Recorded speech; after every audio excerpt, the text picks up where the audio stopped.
What's up, guys? Welcome to another episode of useless League of Legends information. Sorry, it's been a while. Anyways, I hope you enjoy, and let's get into things. Did you know that in China, things like blood is fairly censored, which is fine, but it does pose somewhat of an issue for someone like Vladimir, whose kit is entirely based around, blood. So instead, on the LPL server, they just decided to change everything to black, which honestly looks kind of good. Additionally, skeletons are also censored in all games, not just League of Legends, but it's also why on Wild Rift, Unbound Thresh is actually the default skin. Did you know that in Hungary, the voice actress for Lux is actually the same voice actress who did Daenerys from Game of Thrones? Additionally, because of that, whenever you're playing the Elementalist Lux skin on that server and using her fire form, she actually yells out Dracarys whenever you use her ultimate.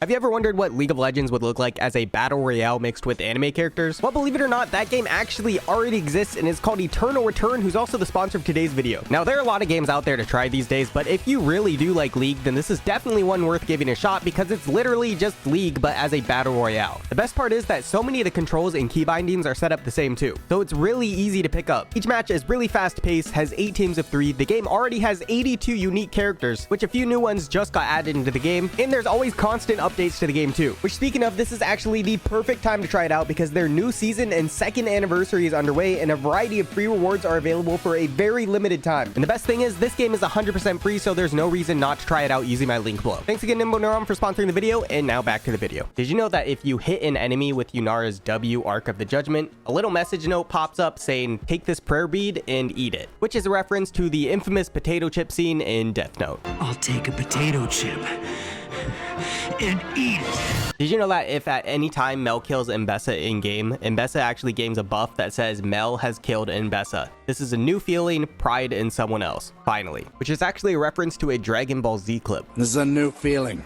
pride in someone else. Okay, so this one is kind of crazy. In 2021, there was a player who got caught by an off-duty police officer because he was too good at League of Legends. And while I know that sounds like a stretch of a story, it's actually not. Basically, a police officer in Chongqing City went to an internet cafe one day with his friends. And speaking of these internet cafes, by the way, one important detail that you need to know is that in China, it's actually very common for these internet cafes to announce when top players log in to basically make you look impressive and give you an aura boost, basically. Kind of like that scene with the law in Video Game High School, if you know what I'm talking about. The law has entered the game. Anyways, while this police officer and his friends were waiting for their games to load, there was this announcement that came over the speakers saying that the 19th top player on the Ionia server, aka the strongest king, that was his actual name, had logged onto the server. Now, out of just pure curiosity, they ended up walking over just to check him out, only to find out that he looked very similar to a criminal suspect that they had been looking for. And it turns out he in fact was that someone they've been trying to find. So after his game was over, they arrested him. And the worst part is, he didn't even win the game, saying, and I quote, "I lost the game and I'm gone too." Needless to say, if you're going to be a wanted person, then I guess at least make sure you're bad at League. A long time ago, there was an idea almost added in called bags of gold that were essentially what turret plates are today. But instead of being turret plates, they were literally just bags of gold hanging from the towers. And the main issue with that was that they would just keep respawning, so if you were tanky enough, people would just walk up and completely ignore the other laner and just keep grabbing the bags of gold as they respawn. And it just became this game of like, try to jump under your opponent's tower, grab their bags of gold and leave. So do you remember when the honor ribbons and banners were still a thing back in the day? Well, if you don't, they were basically little ribbons that you'd get on your profile after receiving enough honors in a certain area. And the idea was that the future teammates could see how honorable or friendly you were before even playing with you, like in Champion Select, for instance. And while this was generally a good idea and pretty much how things played out on most servers, the Korean server was a little different, specifically in high elo ranked in Korea. You see, at some point they realized that they could actually use that same honor system, but for the completely opposite intention, and instead of honoring players who did well or were friendly, they would honor players who were toxic, ran it down, or were just, not good. That way, once enough people honored them, or quote unquote marked them as a bad player, they would eventually get a ribbon, which essentially meant avoid at all costs. And since you could see that same ribbon in Champion Select before the game even started, it was basically a strong indicator for people to dodge whenever you saw one. They basically turned the honor system into a self-report strike system, where once you've received enough strikes, you are placed on the unofficial do not play list. I mean, you honestly got to give them credit for the creativity because it's actually pretty smart, but still only League of Legends players would be able to turn an honor system into a form of harassment. Also, speaking of a do not play list, did you know that Wild Rift actually has this in the game and League just doesn't? I'm not even kidding. There is actually an avoid list that you can add people to avoid them as your teammate in future ranked games. It is limited to 3 people, but the fact that they don't have this in League and have it in Wild Rift is kind of crazy. Did you know that Polish Rammus actually has some actual voice lines other than okay on Rammus? Prawda w oczy kole. He also has some very interesting noises he makes. Alright, have you ever wondered if anyone's actually ever rage quit in a professional League of Legends game? Well, in 2013, there was actually an EU LCS summer promotion match that took place where a player named Nono did just that and rage quit in a professional game. That was so one-sided. I mean, that's...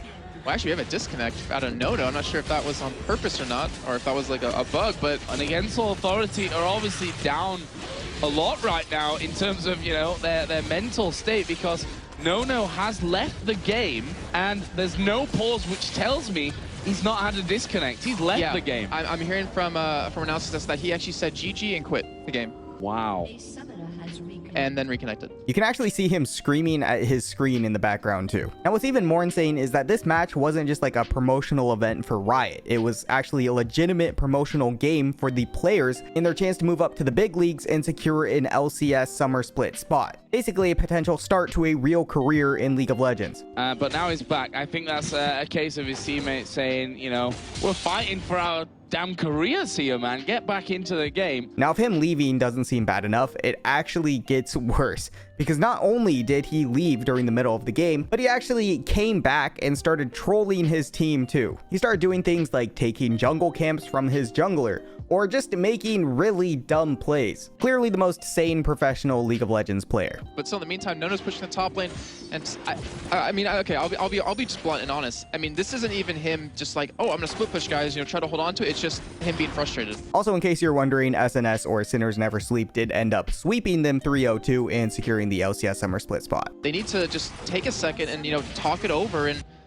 kind of work it out. Like, they cannot let games like this go. I mean, that wasn't even close. That was just so one-sided. While Talon and Assassins used to hold the title for the highest percentage of first bloods in the game years ago, Freak recently confirmed that Tryndamere now holds that title instead, though the actual percentage was never fully confirmed. See you outer, subscribe, thank you. Did you know that the odds of hitting a crit in-game does in fact increase to an extent the longer you go without hitting one, and vice versa? In other words, for instance, if you have a 25% crit chance and haven't hit a crit in like the last 10 autos, then you are a lot more likely to hit one on your next time around just because you've missed so many times. And the same way goes for the other way around. If you've hit a lot of crits in a row, you're more likely to not hit a crit on your next one. That said, the buildup in the misses or hits aren't as substantial as people think. While it does increase chances, it never guarantees a 100% crit chance after a certain amount of hits or misses. Riot specifically called it pseudo RNG for crits. Did you know that in 2020, during the whole coronavirus outbreak, Riot for some reason actually banned all the names that had Corona in it? And there was one guy whose name was Joao Corona, like in real life. And years ago, his account was called Squid Corona. But after Riot implemented the bans, they forced him to change it, even though it's literally his actual real name. He even messaged Riot support providing his real ID to prove that it's really his real name,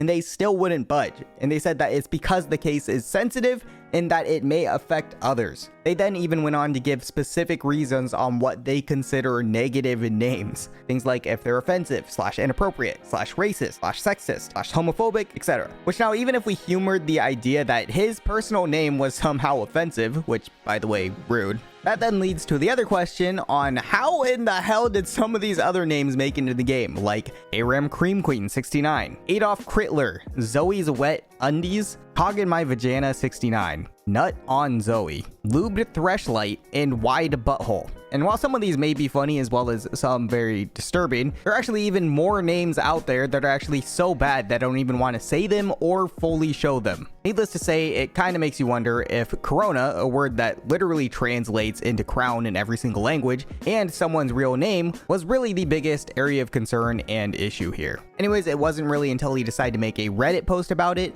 and after it went viral, getting 40,000 upvotes, that it kind of forced Riot's hand into letting him keep his name. Did you know that Jinx originally came to life all due to Katie D'Souza, an artist at Riot, creating this random drawing of her one day and putting it up on a wall for fun? Little did she know that some of the game designers would see it and actually make a kit for her. However, Jinx was still set aside down the line because her original drawing was too similar to Miss Fortune's. I mean, after all, they did both have twin pistols as well. Luckily, Riot August had always wanted to make a ranged Udyr in the game, or something similar to it where you could swap quote-unquote stances, but for a ranged character, and used this as the perfect opportunity to apply it to Jinx. This is essentially why her entire kit is based around swapping different weapons so much. She's basically his ranged Udyr. I'd always wanted to make a ranged Udyr, some kind of like Udyr character who swapped weapons, right? And this character had a bunch of guns, so it made a lot of sense. Additionally, when it came to the creation of Jinx as a whole, she was actually one of the hardest champions to make solely because she was the only champion that everyone seemed to have an opinion on, including other designers, high-level executives, and even the CEO. Everyone just seemed to love the creation and idea of Jinx so much, but so many opinions made it really difficult to land on one concept. Speaking of Jinx, did you know that when she was originally released, she could actually viably go to every lane? And it was all because at level 1, she had 50% attack speed permanently, which was quickly nerfed to 30% in the next patch. On kind of the flip side, did you know that Vi was actually originally designed with the intention of her being a laning champion? But as we all know, she quickly got thrown into the jungle. Also, side note, did you know when it comes to Jinx and her gameplay, you can actually hide her ult animation by casting your E beforehand? It can actually make it a lot harder to dodge, especially in close range. In 2020, the tall volcano in the Philippines erupted, and Riot Games, or the Greenest server, actually gave away volcanic Wukong for a limited time at just 1 RP, and all the proceeds were used to help the Filipinos affected in the nearby eruption. In other words, it sounds like everyone can look forward to a free zombie brand skin once the zombie apocalypse begins. This is just a reminder that in 2016, Faker did an Ezreal cosplay for a Chinese commercial.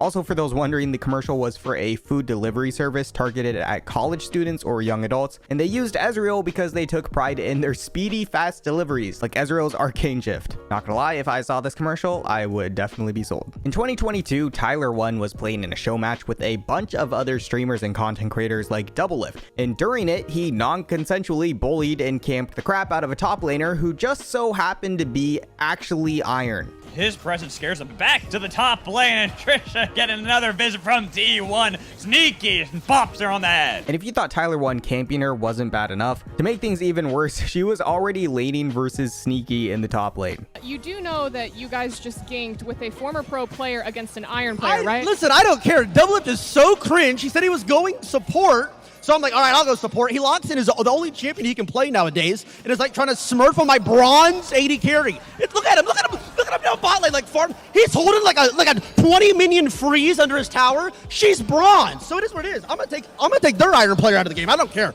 Here's Scoots, here's Tyler1. They're visiting the top lane. They're bowling around the Irons player, getting revenge for the bot lane. I am being straight up bullied. They are murdering me. Yeah, you're getting bullied by a former professional player and Tyler1 who's hit rank 1 in Challenger like on every single position, and yet they're targeting you, someone who is, remind me of the rank? Iron 2. Needless to say, it was a rough game for her. All that said though, it wasn't as if the other team was completely innocent, as Doublelift was also abusing Cutie Cinderella, a silver player in the bot lane, so yeah. It was basically just a game of who could beat up the other team's low elo player the most. Let's just say it wasn't really pretty for either side, but in the end, Trisha definitely got it the worst, because after almost 40 minutes in the game, she was level 14 with 1 completed item in 56 CS. Feels bad, man. At one point, I was like, guys, where is she? Right? Because she was level 4 at like 16 minutes. We hadn't seen her on the map her champion on the map for probably 10 minutes. I was like, did she just AFK? It is what it is, bro. It is what it is. I don't care. Double started it. The worst part is, going into this, she thought it was an eating contest because it was all sponsored by Grubhub. Which, I mean, it kind of turned out to be, but just for the other team, you know. Did you know you can actually change the settings to make a visual display anytime abilities with global alt sounds go off? And all you have to do is go to interface, scroll all the way down, and then click display champion sound notification. Now, anytime a champion with a global sound effect like Nocturne alt, Pled alt, or of course Cyan alt goes off, you can see a visual indicator like you would with kills. Did you know that the team CTC Flying Oysters actually fed thousands of pieces of chicken to their fans from MSI? I know that's a weird statement, but stick with me. This year, the League of Legends Taiwan Facebook page agreed to give away fried chicken cutlets to fans depending on CFO's performance, saying that they'd hand out 10 cutlets for every kill and 100 cutlets for every game won by CFO. And this was specifically for MSI 2025, by the way. And little did they know that they would actually pop off, and they ended up racking up a total of 2,430 pieces of chicken that they had to pay out. People even started tracking how each of the individual players have been contributing to their chicken count. Anyways, don't worry, in the end, they did end up paying out all the chicken. And also, as a random side note, I think a lot of people are confused on why CTC Flying Oysters are called Flying Oysters, especially since they seem to be providing more chicken than oysters, but their name is actually a bilingual pun on flying oysters in Mandarin. You see, the words flying oyster in Mandarin literally translates to family, which sounds a lot like the English word family. And the owner of the actual team, China Trust Commercial Bank's slogan is "We are family," hence the CTC Flying Oysters. Did you know that there's a site out there called Days Since Skin, which shows you exactly that? Basically, all of the champions that have gone the longest amount of time since receiving a new skin. And Poor Skarner has a massive lead at over 1,700 days. Additionally, Zillion will be the next champion to join the 1,000-day club, as even though he is currently just under 1,000, the next skins were already announced and he is not among them. RIP. Additionally, you can also see a few other things on this site, like who has the most skins, which right now is just Misfortune at 22. Did you know that as far as game duration goes in ranked solo duo games, things are pretty much as you'd expect. Bronze is the highest at over 30 minutes, and Challenger games have the lowest average games at around only 26 minutes. However, in Ranked Flex, things almost completely switch, and Challenger games are now the longest at over 32 minutes on average, and Iron games are now one of the shortest. Actually, kind of interesting to think about.